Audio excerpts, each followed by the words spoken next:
देश भर में आज 1 जुलाई से वर्षों पुराने अंग्रेजों द्वारा बनाए गए कानूनों में बदलाव आ गया है। अब जैसे जैसे समय में बदलाव होकर डिजिटल युग की ओर हम बढ़ रहे हैं, उसी को ध्यान में रखते हुए भारत सरकार द्वारा अपने कानूनों में बदलाव कर 3 नए कानून जो 1 जुलाई से देश भर में लागू कर दिए गए। संशोधित कानून के तहत भारतीय दंड संहिता आईपीसी की जगह भारतीय न्याय संहिता, क्रिमिनल प्रोसीजर कोड की जगह भारतीय नागरिक सुरक्षा संहिता एवं एविडेंस एक्ट की जगह भारतीय साक्ष्य अधिनियम कानून लागू हो चुका है। नए कानून के लागू होने को लेकर एक कार्यक्रम भांडेर के थाना प्रांगण में कार्यक्रम आयोजित किया गया। कोई से टकराव होता है, गाली गलौज हो जाता है, मारपीट हो जाती है, जान से मारने की धमकी देते हैं। इसमें आईपीसी 323 को 115 जो भारतीय न्याय संहिता के अंतर्गत चेंज किया गया है। कोई अश्लील साहित्य आता है 294 आईपीसी के अंतर्गत था जो पहले, तो अब 296 भारतीय न्याय संहिता के अंतर्गत चेंज किया गया है। इसी तरीके से कोई हमारे घर पर आके हमको धमकी देके जाता है, इस तरीके की रिपोर्ट हमें नहीं करनी है, आपको थाने पे नहीं जाना है, जो हमें डराएगा, धमकाएगा, जान से मारने की धमकी देगा, वो पहले इंडियन पीनल कोड में 506 के अंतर्गत आता था, जो अब 351(2) भारतीय न्याय संहिता के अंतर्गत आता है। इसी प्रकार की बहुत सारी छोटी छोटी धाराएं हैं, जैसे कि महिला संबंधी धाराएं हैं। 354 थी जो 74 में चेंज हो गई है।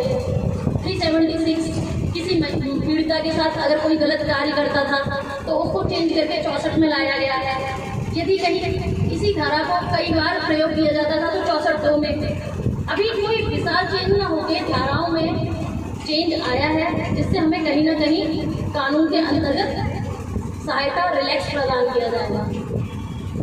धन्यवाद। मैं इसके साथ अपनी वाणी को विराम देती हूँ।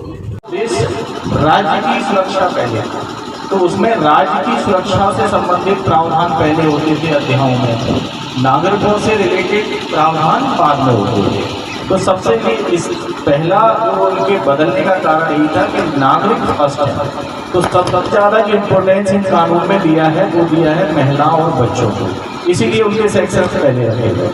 साथ ही क्या होता था, सेक्शंस बिखरे हुए थे, कहीं 354 थी, कहीं 376, उन सबको एक जगह कर दिया जिससे कि आसानी रहे। इसके साथ साथ क्या था, जो राज्य की सुरक्षा आदि इन सबको पीछे रखा गया।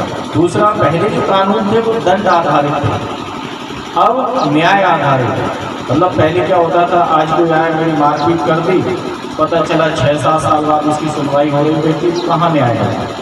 अब टाइम बाउंडेड कर दिया कि भाई इतने दिन में चालान करना है, चालान प्रस्तुत होने के बाद इतने दिन के अंदर, अगर समरी ट्रायल है तो 60 दिन के अंदर उसमें चार्ज लगना है।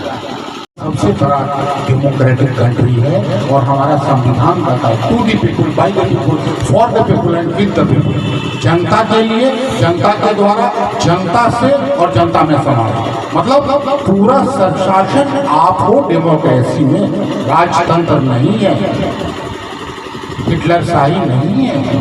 तो आपके सेवा के लिए पूरी तंत्र बिठाई गई है, तो आपको उसको जानना चाहिए। और आज मैं पुलिस प्रशासन को बहुत धन्यवाद करता हूँ, माननीय एडिशनल एसपी साहब को, एसडीएम साहब को, जो इस तरह की परिचर्चा आप लोगों के सामने कर रहे हैं। आगे मैं निवेदन करूंगा कि इसको पत्रकार बंधु जो भी हैं, हमारे सजग बंधु हैं और अच्छे पत्रकार हैं, वो सोशल मीडिया ग्रुप पे जो भी आर्टिकल्स हैं उसको डालें और हिंदी में डाला जाए, ताकि आम जन समझ सके, जागरूक बने, सभी सुखी रहें, स्वस्थ रहें, सभी को न्याय मिले। जय हिंद, जय भारत।